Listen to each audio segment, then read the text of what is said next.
Mais avant ça, on va aller à Gênes, Val-de-Loire, près d'Angers, pour retrouver Xenia et le vent du Maine-et-Loire qui souffle. Ah non, ça y est, elle est à l'intérieur. Je suis rentrée à l'intérieur. Je fais le petit commis. C'est magnifique. C'est ça, je te donne ma main. Qu'est-ce que c'est?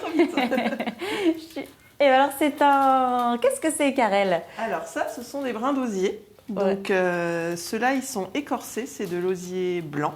Mais avant tout, c'est pour faire un luminaire. Oui, alors oui, ça c'est un brin d'osier et ça c'est un luminaire. Un luminaire. Pas confondre. C'est pour faire un grand abat-jour. Donc le fond, la base est en céramique. Ça va les bras. Je prendre des branchements à la tête, mais Ça attention à tes yeux. Et du coup, je suis en train de tresser. Donc j'ai fait une couture tout autour avec mes brins d'osier. Ça s'appelle l'ourdissage. Et là, je suis en train de monter ce qu'on appelle la clôture en vannerie traditionnelle.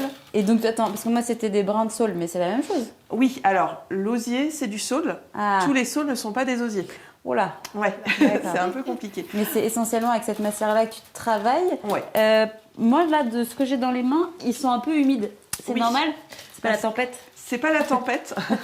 C'est qu'il faut, pour leur redonner leur souplesse, en fait, les humidifier. Okay. S'ils sont secs, ils sont cassants, hein, comme un morceau de bois classique. Donc là, je les ai retrempés à peu près 2 heures ce matin. Avant de... Pour qu'ils soient plus flexibles. Ouais, c'est ça, avant de les travailler.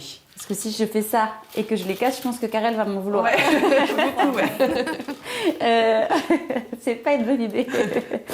Ces brins d'osier, c'est pas toi qui les cultives, j'imagine. Ouais, tu as d'autres choses à faire. Ouais, ça c'est encore un métier à part entière, l'osiericulture. Ok. Donc moi, je m'approvisionne en Touraine. Ok.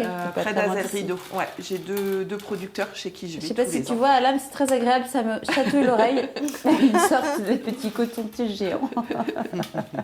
Et donc, pardon, en Touraine, oui, c'est quelque chose qui est à côté de chez toi. C'était important aussi de rester logique dans ta façon de travailler. C'est local, ça fait partie du parc aussi, le PNR, et du coup, j'y vais régulièrement. Donc, je les connais, je vais choisir mon osier. Il y a une vraie relation de confiance et ça, c'est chouette. Et tu as mis du temps avant de trouver quelqu'un avec qui tu travailles en confiance?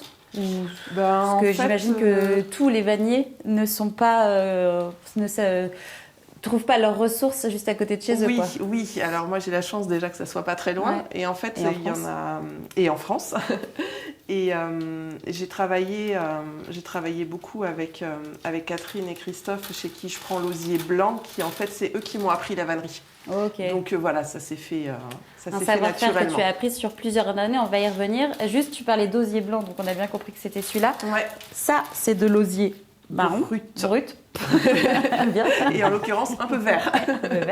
Et après, il y a d'autres surprises qu'on va voir tout à l'heure. Je suis en train de me laver les oreilles, là. C'est parfait.